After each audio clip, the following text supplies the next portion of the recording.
Olá, esse daqui é o primeiro de uma série de 4 vídeos, mais um complementar, no qual a gente vai falar de escolha envolvendo risco. É um tema importante em teoria microeconômica, em teoria econômica em geral, tá? E a minha apresentação vai ser dividida em 4 partes, tá? A primeira parte, que vai ser o vídeo esse vídeo de agora, né? Eu vou tratar de uma abordagem ao problema de escolha envolvendo risco, chamada uma abordagem de mercados contingentes, né? Ou de utilidades estado a estado, se vocês quiserem. Tá? A segunda parte eu vou apresentar, tá, uma abordagem complementar de mercados contingentes, na verdade, que é chamada abordagem de utilidade esperada de von Neumann e Morgenstern. Tá? Na terceira parte eu vou explorar um pouquinho mais o resultado apresentado no segundo vídeo. No terceiro vídeo a gente vai falar de chamadas medidas de postura diante do risco, tá? Baseadas na ideia de utilidade esperada. E no quarto vídeo eu vou falar de um conceito que é interessante para aplicações do ponto de vista da teoria das finanças e da teoria de tomada de decisão, que é o conceito de dominância estocástica, ok? Então vão ser 4 vídeos e eu vou ter um vídeo, digamos assim, com uma forma de apêndice, que vai ser um vídeo falando sobre um resultado conhecido como paradoxo de Alé. Então vamos começar com o nosso primeiro vídeo. Bem, para falar da relevância, né, do problema da escolha envolvendo risco, vamos mudar um pouquinho o nosso foco para uma questão macroeconômica. Né? Então, na teoria macroeconômica, a gente tem a teoria do crescimento econômico e, basicamente, né, quase toda a teoria do crescimento econômico reconhece, né, que existe alguns fundamentos importantes para o crescimento econômico, né, que estão relacionados a, primeiro, há 3 formas de investimento, se a gente quiser pensar assim. Né? Primeiro, investimento em capital humano. Né? As pessoas mais qualificadas são mais produtivas e, portanto, geram mais produto. Segundo, investimento em capital físico. Né? As pessoas que trabalham com mais recursos produtivos são mais produtivas, eu vou ter mais produto por hora trabalhada. E terceiro, né, investimento em pesquisa e desenvolvimento. Novas tecnologias podem aumentar a produtividade das pessoas e, portanto, também gerar mais benefício mais em termos de bens produzidos por hora trabalhada. Bem, ocorre que todas essas decisões, né, são decisões de investimento que implicam algum sacrifício hoje para receber mais no futuro. E ocorre que quanto vai ser recebido a mais no futuro é quase sempre uma variável incerta. Ela é incerta por quê? Porque o resultado da minha decisão de investimento hoje depende de uma série de fatores que eu não consigo prever, né? Tais como condições climáticas no futuro, condições políticas no nosso país, se vai haver uma guerra no exterior e assim por diante. Então tem uma série de fatores que são de difíceis previsão. Pergunta que a gente pode se fazer, né, é de duas montas aqui, né, de duas ordens. Né? A primeira, de que maneira, tá, isso afeta a escolha dos nossos agentes? Né? De que maneira a escolha dos nossos agentes, né, é afetada pelo fato de que o resultado dessa escolha envolve algum tipo de risco? Né? E a segunda pergunta é o seguinte, né? Quando a gente falou do nosso modelo de equilíbrio geral, a gente falou, olha, nós temos uma estrutura de mercado, que é de mercados concorrenciais. No contexto do modelo de equilíbrio geral que a gente analisou, a gente viu o mercado, pelo primeiro teorema de bem-estar social, ele gera um equilíbrio que é eficiente. Eficiência é uma propriedade desejável, né, das alocações econômicas, então o mercado ele tem uma característica, né, desejável. Né? Além disso, tem o segundo teorema do bem-estar social, que diz que, sob certas condições, quais sejam, né, as preferências sejam convexas, as funções de produções sejam côncavas, toda alocação eficiente pode ser atingida via um mecanismo de mercado. Então, esses dois teoremas indicam que, olha, a gente pode confiar nas economias de mercado como um bom mecanismo, né, para alocar a produção econômica. Agora, quando eu coloco o risco, isso daí se mantém. Então, a pergunta, o mercado é um mecanismo eficiente para lidar com situações de risco? Né? E nós vamos responder, tá, as duas perguntas não integralmente. Tá? A segunda pergunta é que a gente vai atacar primeiro, tá, e que nós vamos falar da abordagem de Errol Debré. Nessa abordagem, eles tentam mostrar como, tá, o problema da escolha envolvendo risco pode ser incluído, né, em uma abordagem de equilíbrio geral, e as conclusões gerais da nossa abordagem de equilíbrio geral continuam válidas. Tá? Nessa abordagem, a gente não faz a teoria de como os agentes reagem, né, à situação de risco. A gente só supõe que eles, de alguma maneira, eles são capazes de avaliar, tá, um problema envolvendo risco e tomar uma decisão adequada. A primeira pergunta, que é como os agentes lidam com situação de risco efetivamente, como a gente pode modelar isso, a gente vai abordar, tá, usando a chamada teoria de utilidade esperada de von Neumann-Morgenstern, tá, que é a teoria mais usada em teoria econômica hoje, tá, é a abordagem mais usada em teoria econômica hoje, embora ela seja passível de crítica. Uma crítica importante, né, vem da economia comportamental, né? O pessoal de behavior, eles argumentam, tá, que a teoria da utilidade esperada de von Neumann-Morgenstern não é adequada para descrever o comportamento dos agentes e tentam fazer, né, uma nova teoria de escolha envolvendo risco. Mas eu não vou abordar, tá, a escolha envolvendo risco do ponto de vista comportamental, não está no contexto desse curso. Bom, então vamos iniciar falando do tema de mercados contingentes. Nas economias reais, efetivamente, as pessoas têm mecanismos para gerenciar seus riscos, né? E esses mecanismos muitas vezes são mecanismos de mercado, né? O mercado oferece produtos, digamos assim, nos quais é possível, né, para as pessoas se protegerem de determinados riscos, fazerem ganho usando outros riscos e assim por diante. Um exemplo claro disso é o mercado de seguros, né? O mercado de seguros é um mercado que existe efetivamente, né, como uma provisão de proteção contra riscos aos quais nós estamos usualmente expostos, né? No mercado de seguros, há um contrato no qual uma das partes, a seguradora, se compromete a entregar um valor para a outra parte, o segurado, caso um determinado evento chamado sinistro ocorra, né? Então, no seguro de contra roubo de automóvel, o sinistro é o roubo de automóvel. E a seguradora diz o seguinte: você fazendo seguro comigo, eu vou pagar para você uma indenização pela perda do seu automóvel. Bom, vamos definir alguns conceitos para a gente deixar essa ideia de mercado contingente um pouquinho mais concreta. O primeiro conceito que eu gostaria de introduzir é o conceito de estado de natureza. Quando a gente pensa no nosso modelo de equilíbrio geral, né, que a gente viu agora há pouco, nesse modelo a gente pensa em diversos mercados para diversos bens e serviços, né? Uma mercadoria, que é o que é negociado em cada um desses mercados, usualmente ela vai ser definida por três atributos, e agora eu vou colocar mais um, né? Os primeiros atributos são as descrições físicas dessa mercadoria, né, como bem ou serviço, né? O que é que ela faz, como que ela funciona, coisas desse tipo, né? O segundo atributo é a localidade em que essa mercadoria estará disponível, né? Então, 1 quilo de arroz em São Paulo é diferente de 1 quilo de arroz em Ribeirão Preto, por exemplo, né? O terceiro argumento é a data na qual essa mercadoria estará disponível, né? As pessoas Existem, por exemplo, mercados futuros em que as pessoas negociam bens no futuro. É diferente eu comprar uma tonelada de trigo a ser entregue daqui a um ano do que eu comprar uma tonelada de trigo agora. Economicamente, né, uma tonelada de trigo daqui a um ano é uma mercadoria diferente de uma tonelada de trigo agora. Bom, tudo isso estava implicitamente contemplado nas mercadorias do nosso modelo de equilíbrio geral. Agora vamos introduzir mais uma dimensão que eu vou argumentar que pode também ser contemplada nisso, que são os chamados estados de natureza.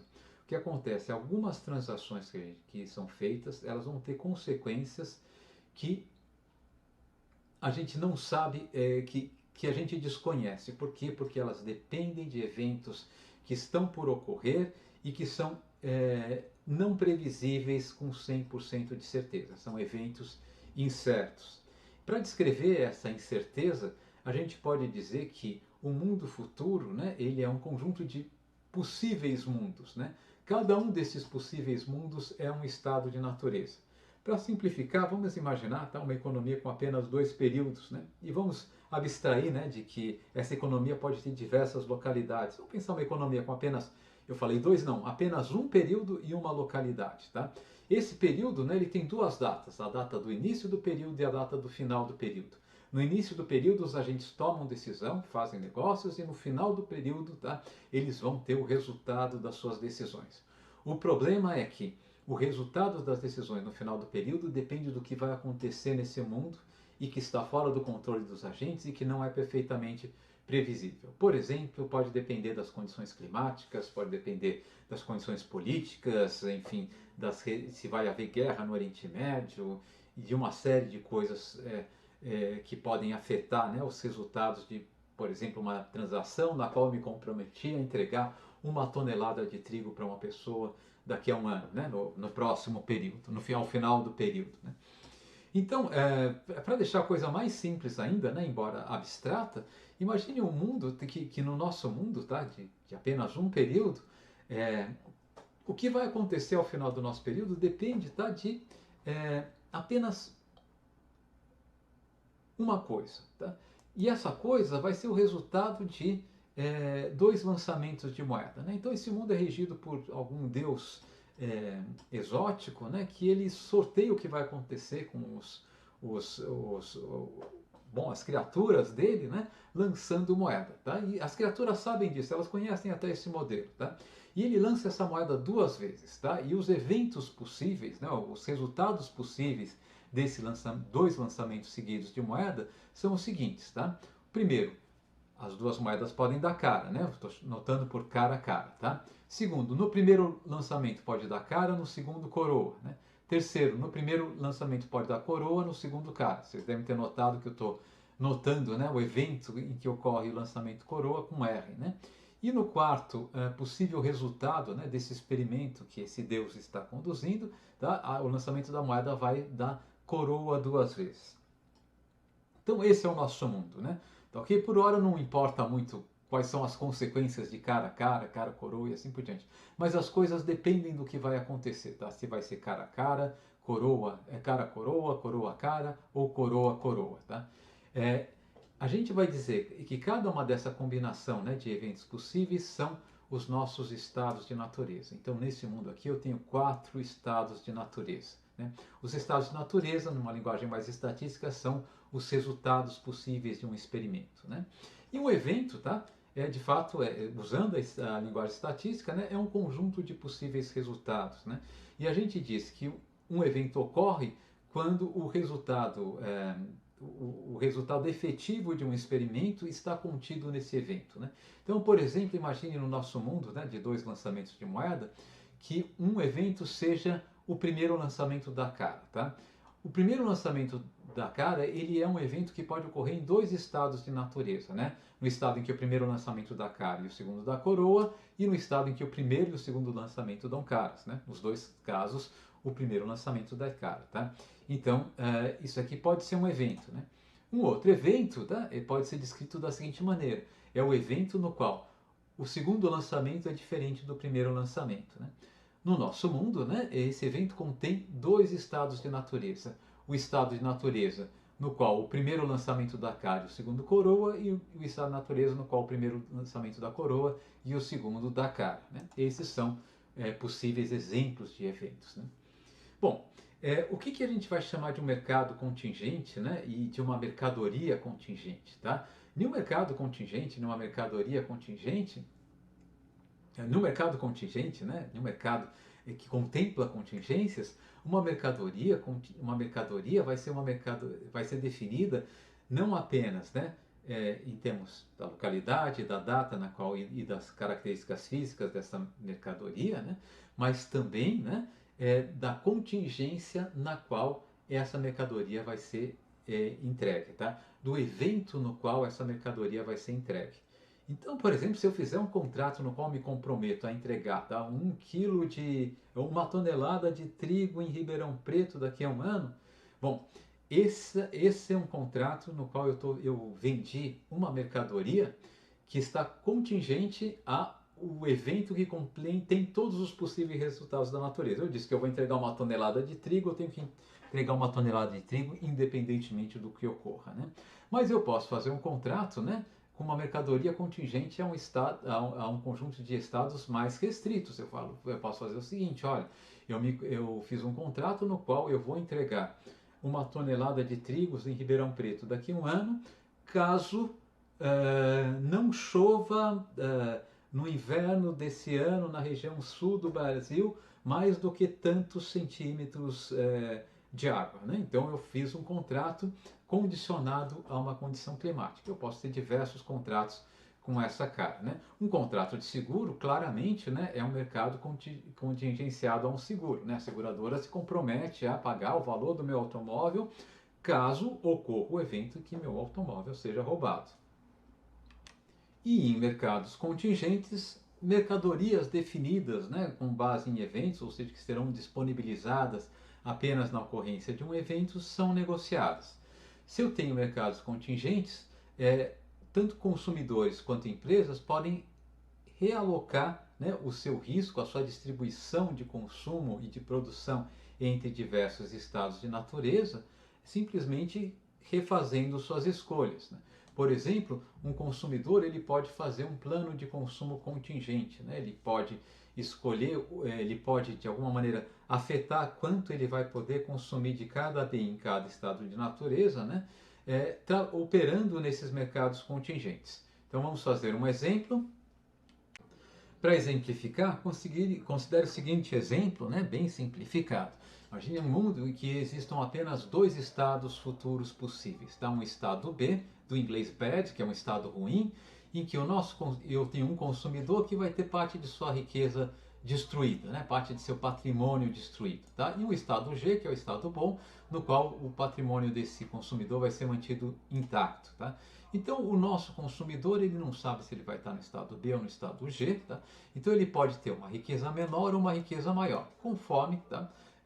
Ocorra o estado B ou o estado G, ele não sabe quem vai ocorrer. Tá? Esse consumidor tem preferências que dependem exclusivamente, tá, de quanto ele vai ter no estado B e de quanto ele vai ter no estado G. Né? Quer dizer, hoje ele vai estar, ele olha para o futuro dele e diz, eu sou feliz porque vou ter muito nos 2 estados, estou triste porque vou ter pouco nos 2 estados, e é claro, uma série de situações intermediárias. Né? E suponha também que esse consumidor ele consegue, existe um mercado de seguros, né, que permite que esse consumidor troque de posição. Né? Ele pode aumentar a riqueza dele no estado B, desde que ele aceite, tá, reduzir a riqueza dele no estado G. Tá? Para deixar um pouquinho mais parecido com o que é o contrato de seguro hoje, né? Imagine que as seguradoras falem o seguinte, olha, você vai me pagar independente, para fazer o seguro, você vai me pagar uma taxa que independe do que vai acontecer no futuro, você vai me pagar de qualquer jeito. Tá? E essa taxa aqui vai ser um valor gama por real que você vai segurar. Tá? Então imagine que gama seja igual a, digamos, 10% e eu queira segurar R$100. Né? Nesse caso eu vou ter que pagar R$10 para a seguradora, independentemente do que ocorra. Tá? Mas se eu segurei, né, R$100 contra o estado B, isso quer dizer que a seguradora, caso ocorra o estado B, ela vai me pagar de volta R$100. Então, liquidamente, se ocorrer o estado B, eu vou receber da seguradora R$90. Né? R$10 que eu paguei, tá? eu vou perder, mas ela me devolve R$100 e o resultado líquido é R$90. E se ocorrer o estado G, né, eu vou perder, né, em relação ao que eu teria no estado G se não tivesse feito seguro, R$10. Vou ter que pagar R$10 para a seguradora. Então, isso daqui é o contrato de seguro que eu estou imaginando que a seguradora ofereça para o nosso consumidor, ou que o mercado de seguros ofereça para ele. Então, claramente existe um trade-off. Ele pode aumentar o consumo dele no estado B, desde que ele abra mão do consumo dele no estado G. Para deixar um pouco mais claro esse trade-off, vamos definir a seguinte notação. Tá? O nosso consumidor, inicialmente, caso ele não faça seguro, ele vai ter uma riqueza WB0 no estado B e uma riqueza WG0 no estado G. Né? WB0, a gente está supondo, menor do que WG0. Né? Se ele fizer o seguro, tá? Vamos supor, ele vai segurar um valor K, tá? E com esse valor K, ele passa a ter agora uma riqueza WB, tá? No estado B e uma riqueza WG no estado G, né? Claro, essa riqueza WB e essa riqueza WG, elas vão depender, né, do montante segurado K. Né? Se o meu consumidor segurar um grande valor K, ele aumenta a riqueza WB e reduz a riqueza WG. Né? Qual que é a expressão, né, que diz isso? Na verdade, o que vai acontecer? Se o nosso consumidor segurou um valor K, tá? Quando ocorre... Eu acho que eu pulei aqui um pouquinho, né, da nossa apresentação. Se ele segurou o valor K, quando ocorre o estado bom, tá, ele vai ficar com WG0, que é o que ele ficaria caso não tivesse feito seguro, menos gama vezes K, que é o que ele vai ter que pagar para a seguradora. Tá? Se ocorrer o estado ruim, tá, ele vai ficar com WB0 mais K, ele ganha K de volta da seguradora, mas ele vai ter pago gama vezes K para a seguradora. Então o resultado líquido dele ele vai ficar com WB0 mais K vezes 1 menos gama. Okay? Bom, resolve a primeira equação para gama, substitui o resultado na segunda equação, tá? E rearranja os termos. Eu vou deixar para vocês checarem isso, é uma álgebra bem simples, né? Vocês vão chegar à seguinte relação, tá? Aqui está a seguinte relação. É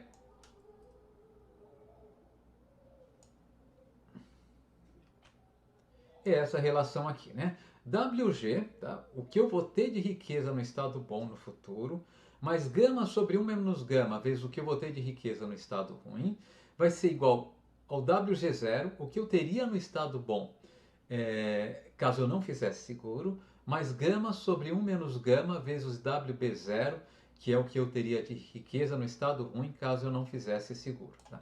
Bom, chama esse valor aqui, esse gama sobre 1 menos gama, vamos chamar isso daqui de P. Isso aqui também de P. Tá? Isso aqui deve estar parecendo algo que vocês já estão acostumados. Né? Se WG e WB são bens, né, de fato são bens contingentes. É minha riqueza no estado bom, minha riqueza no estado ruim. Né? Se WB e WG são bens, tá? Se eu assumir que o preço de WG é 1, ou WG de fato é a unidade de conta dessa economia, tá? Eu posso pensar, bom, então parece que P aqui é o preço da minha riqueza no estado bom.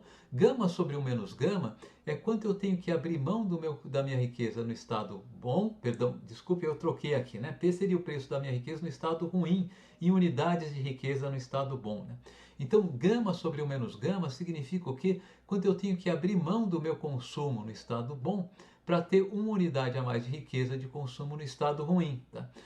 Do lado direito dessa equação, eu tenho o valor da cesta de bens contingentes, no caso aqui do plano de consumo que eu comprei da seguradora.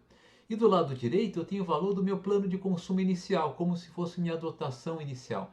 Eu começo com WG0, WB0. A seguradora oferece um preço que diz o seguinte, olha, para cada real que você quiser segurar segurar em WB0, tá? Você vai pagar liquidamente um preço que é gama sobre 1 menos gama, né? O preço bruto era gama, né? Mas como eu vou ter que pagar esse valor, caso ocorra ou não sinistro, a gente precisa fazer essa correção que a gente fez aqui em cima, né? E o preço líquido é isso aqui. Eu abro mão, para cada real que eu ganho no estado ruim, tá? Eu abro mão de gama sobre 1 menos gama reais no estado bom. Tá? Então, isso daqui, do lado direito, eu tenho o valor do meu consumo contingente inicial, a gente vai chamar isso daqui da dotação inicial desse consumidor, tá? Avaliado, né, ao preço do mercado de seguro, né, considerando a unidade de conta, o numerário dessa economia, o valor da minha riqueza no estado bom. Né? Tá, okay? E do lado esquerdo eu tenho, tá, o valor do plano de consumo que eu posso adquirir, tá, dada essa condição oferecida pela seguradora. Do ponto de vista gráfico, né, isso aqui pode ser ilustrado como se segue. Tá? Eu tenho um plano cartesiano, posso medir no eixo horizontal, tá, quanto eu estou consumindo no estado ruim, no eixo vertical quanto eu estou consumindo no estado bom, tá? E aqui eu tenho minha dotação inicial, né? O que a seguradora fala? Olha, para cada unidade que você quiser a mais no estado ruim, você tem que abrir mão de gama sobre 1 menos gama reais de riqueza no estado bom, tá? Isso quer dizer que eu posso operar sobre qualquer ponto sobre essa linha reta, né? De fato, quando eu vier aqui à esquerda, eu estaria operando como um segurador, né? Mas vamos supor que nesse mercado eu possa fazer isso. É um mercado que funciona muito bem, não tem custo de transação. Então eu posso tanto comprar seguro quanto se eu quiser vender seguro, tá? Então isso daqui seria a linha de restrição, uma linha de restrição do nosso consumidor, e ele pode negociar com as seguradoras, né, ou vender seguro para se posicionar em qualquer ponto sobre essa linha de restrição orçamentária. Agora imagine que o nosso consumidor ele tenha preferências bem comportadas, completas, transitivas, eu vou supor convexa graficamente aqui, mas vamos supor contínuas, completas e transitivas, tá? Sobre esse espaço, né? Sobre todos os planos de consumo contingente. Ele consegue ordenar esses planos de consumo contingentes, tá? Vamos desenhar então um mapa de curvas de indiferença do nosso consumidor. O que acontece? O nosso consumidor pode ficar em qualquer ponto sobre essa curva de contrato aqui, tá? Eventualmente ele pode jogar fora a sua riqueza e ficar abaixo dessa curva. Eu falei curva de contrato, falei errado, né? Sobre essa curva que a gente pode pensar, essa curva de restrição orçamentária com a qual ele se encontra, tá? Ele pode evidentemente ficar em qualquer ponto abaixo dessa curva de restrição orçamentária, desde que ele desperdice parte de sua riqueza no futuro, mas ele não pode se localizar, né, acima e à direita dessa linha de restrição orçamentária. Se ele tiver preferências bem definidas, né, completas, transitivas e contínuas, tá? Em relação a esse espaço, né, de consumos contingentes, eu posso desenhar um mapa de curva de indiferenças desse consumidor, e esse consumidor vai escolher, é claro, né, o ponto sobre a linha de restrição orçamentária dele que corresponde à curva de indiferença mais elevada, que ainda tem ponto em comum com essa linha de restrição orçamentária. Por isso, nesse nosso exemplo aqui, vai ser esse ponto, né, WGB estrela, WG estrela. Bom, isso significa, portanto, que nesse mundo, tá, em que eu defini uma mercadoria para cada evento atômico, quer dizer, eu defini aqui uma mercadoria para cada estado de natureza, né? Nesse mundo aqui, o nosso consumidor ele consegue, se houver mercados, né, contingenciados a mercados de natureza, ou seja, se houver, né, mercados para essas mercadorias condicionadas a estados de natureza, tá? Nesse mundo o nosso consumidor ele pode negociar o risco dele para ficar, né, em um plano de consumo que vai ser o mais preferido deles, levando em consideração a situação de risco envolvida. Tá? O que vai acontecer? Eu não vou entrar no detalhe, mas para as empresas, tá? As empresas elas podem comprar e vender bens contingentes, tá? Se tiver preços para todas as mercadorias condicionadas a estados de natureza, essas empresas elas vão fazer os planos de produção delas de modo a maximizar o lucro delas, e elas não vão ter elas não vão ter que fazer nenhuma conta envolvendo risco, uma vez que esses mercados com preços, né, em todos esses mercados contingentes, vão dar informação relevante para elas. Todavia, os nossos consumidores, sim, eles estão implicitamente fazendo uma conta envolvendo risco. Essas preferências, essas curvas de indiferença, né, entre os dois estados de natureza para o nosso consumidor aqui, elas certamente são afetadas, né, pela probabilidade que o nosso consumidor atribui à ocorrência do estado de natureza ruim, WB. Tá? Se essa probabilidade for muito elevada, né, ele vai estar disposto a abrir mão de quantidades maiores, né, de reais no estado bom para ter mais no estado ruim, né, possivelmente. Né? Se a probabilidade de ocorrência no estado de natureza ruim for muito baixa, tá, ele vai estar disposto a abrir mão de pequenas quantidades no estado de natureza bom para ter um real a mais no estado de natureza ruim.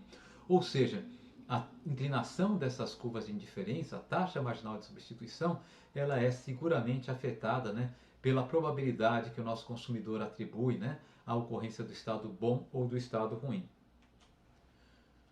Bom, levando, né, essa apresentação que a gente fez em consideração, né, e formalizando um pouco mais, eu não vou me estender mais do que isso, tá? Dois economistas, prêmios Nobel de Economia, né, muito em função do trabalho que eles fizeram envolvendo trabalhos relativos a equilíbrio geral, tá? Especialmente o Debreu é um economista que ganhou, né, o prêmio Nobel muito em função da contribuição dele para a abordagem de equilíbrio geral e por trazer novos instrumentos, um instrumental matemático para análise econômica, tá? E o Kenneth Arrow é um economista que ganhou o prêmio Nobel, enfim, por diversas contribuições. Ele tem uma contribuição muito importante em análise de bem-estar social, e os dois têm uma contribuição muito importante, né, em tratamento de escolha envolvendo risco, né? E o que eles falaram? Tá? Um resultado importante deles é o seguinte: olha, se eu definir, tá, uma mercadoria, tá, como um bem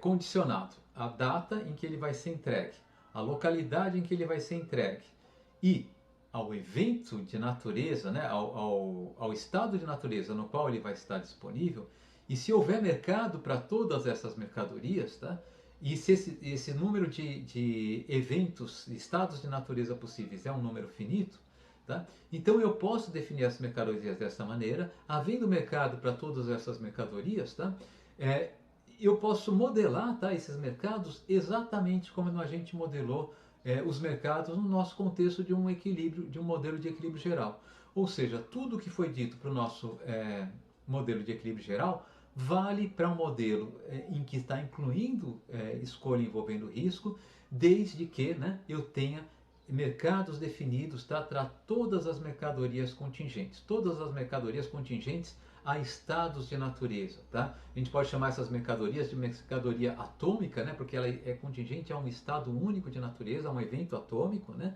Ou mercadoria de Néron-Debreu, tá? Então, se tá, todas as mercadorias de Néron-Debreu tiverem mercado, tá? O Néron-Debreu diz, valem todos os resultados que a gente obteve para o nosso modelo de equilíbrio geral. E, em particular, né, a gente sabe que no modelo de equilíbrio geral competitivo, dadas as hipóteses implícitas e explícitas do nosso modelo, né? Entre elas que não externalidade no consumo ou na produção.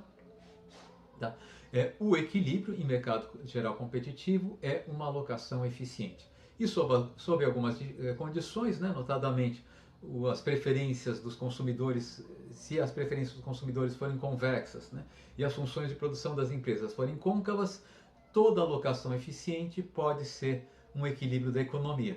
Então, o RDB fala, olha, eles falam, né, as economias de mercado podem, pelo menos potencialmente, né, oferecer um mecanismo para que os agentes gerem seus riscos, tá, e de uma maneira eficiente, né, tal que o resultado final dessa economia seja eficiente. Bom, esse resultado do Aerodebreu é muito poderoso do ponto de vista teórico, né? Mas ele carece, né, de algo que muitas vezes a gente quer entender. A gente quer entender, de fato, como, né, o risco de ocorrência de diversos eventos, né, a probabilidade de ocorrência de diversos estados de natureza afeta as preferências dos consumidores, né? Como, né, aquela curva de indiferença que a gente havia desenhado, né, de um consumidor entre consumo, riqueza no estado bom e riqueza no estado ruim, ela é afetada quando aumenta a probabilidade de ocorrência de um dos estados, né? E para falar sobre isso, a gente vai ter que ir agora para outro contexto e falar da teoria da utilidade esperada. E isso será feito no nosso próximo vídeo.